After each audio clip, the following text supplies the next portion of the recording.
बिस्मिल्लाहिर्रहमानिर्रहीम।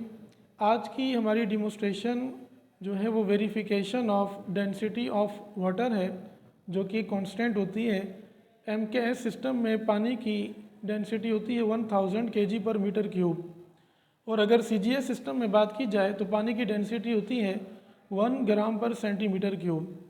अगर डेंसिटी की बात की जाए कि व्हाट इज़ डेंसिटी, तो हम कहते हैं density is define as mass per unit volume.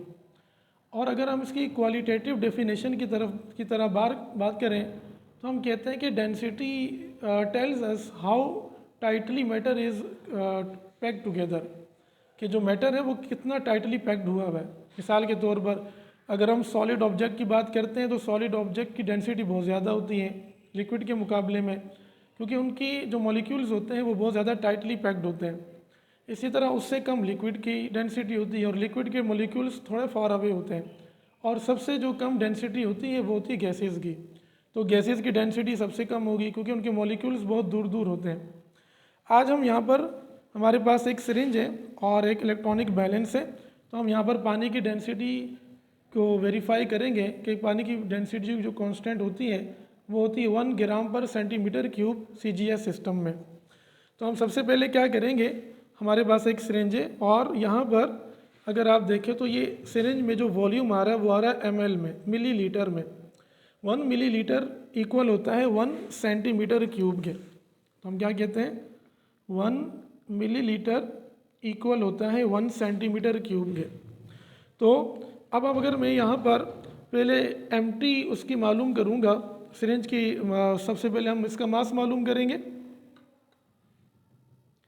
तो हमारे पास जो मास आ रहा है वो आ रहा है 7.4 ग्राम आ रहा है, ठीक है।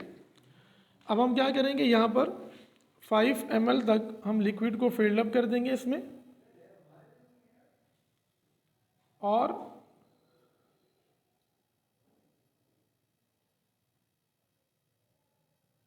हमने क्या किया, 5 ml तक लिक्विड को फिल अप कर दिया। अब हम इसका मास ले लेते हैं।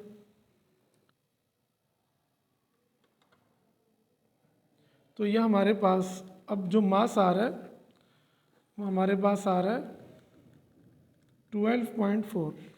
अब अगर मैं एक्चुअल मास मालूम करूं, यानी सिरिंज का मास अगर माइनस करवा देंगे हम, तो वो हमारे पास आ जाएगा 7m2 माइनस m1, और 12.4 में से 7.4 माइनस कर दें तो ये हमारे पास आ जाएगा 5 ग्राम।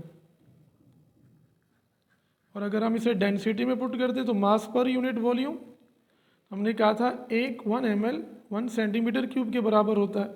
तो यहाँ पर मास आ रहा था 5 और वॉल्यूम भी आ रहा है 5, तो इससे ये आ जाएगा हमारे पास 1 ग्राम पर सेंटीमीटर क्यूब। तो ये हमारे पास पानी की डेंसिटी आ गई।